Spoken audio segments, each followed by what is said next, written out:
my hope in a big picture is that all of us in this hospital consider bereavement to be everyone's job.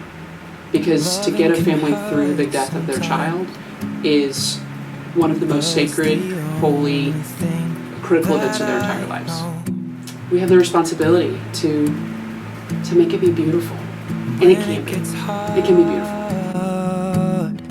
You know it can get hard sometimes.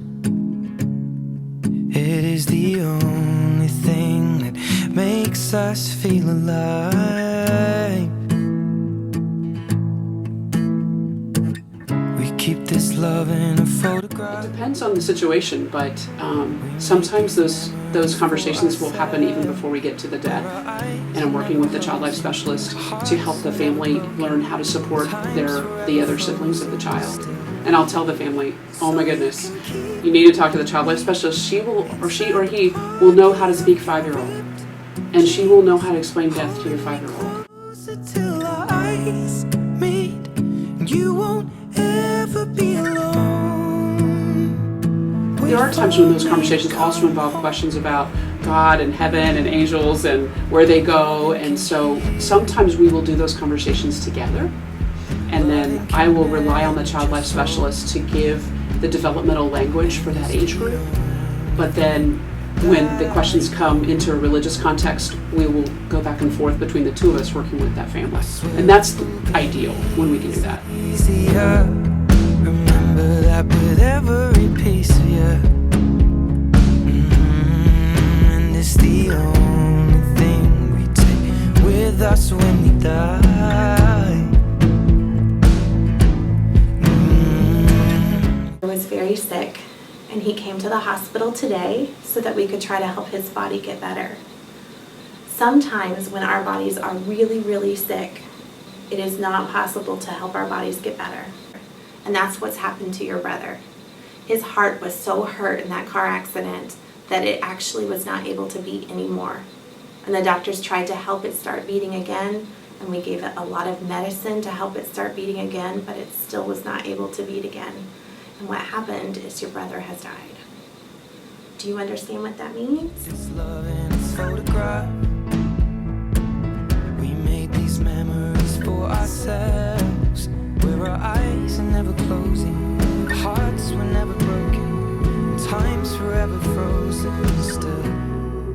So you can keep me inside the pocket. What we do with siblings is bringing them in to have them be at bedside as much as possible when they're comfortable. We have a location on our unit called our family room.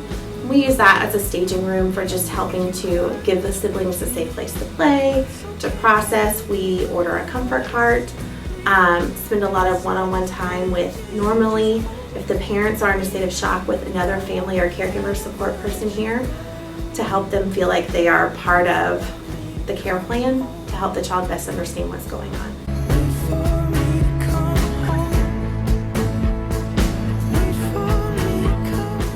As a social worker, we work more with planning a funeral, helping the family get funding for a funeral, helping the family have counseling resources, funding resources that are needed. Child Life comes into the picture because they help us bring the entire family together. They help us figure out the wording to tell the siblings, hey, this is what's going on.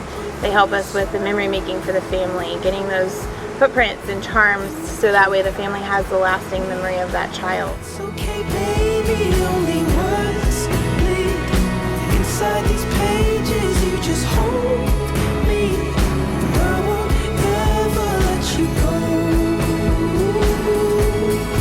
When I'm away,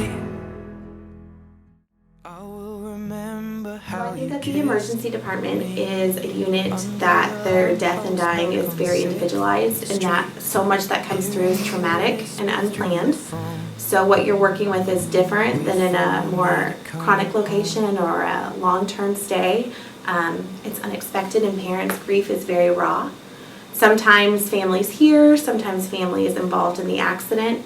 So I think initially Child Life's biggest role is trying to bring the entire family as much as possible together and get them in a state of calm so that then you can come up with a legacy plan to help the family cope through bereavement and death. remember clap with every piece of you. And it's the only Always with patients or siblings that I'm working with, I sit down and ask them if they understand why they're here and let them tell you their story, because that is the best building bridge I have ever found. We made these memories for ourselves, where our eyes are never closing, hearts were never broken, time's forever frozen still. So you can keep me inside the pocket of your ripped jeans, holding me closer till our eyes meet.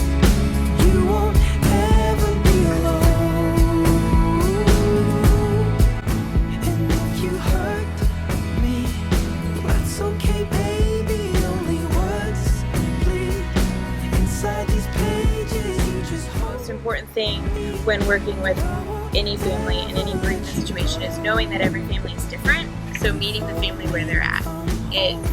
Sometimes it's just going into a room during a bereavement and standing there silently while the family copes in their own way, but just knowing that that support is there if they need it. And then some families need you to walk them hand by hand through every step of it. So it's not so much going in there and telling the family what to do, but it's going in there and just knowing that they have that extra support and they have those resources available to them if they want, if they need them.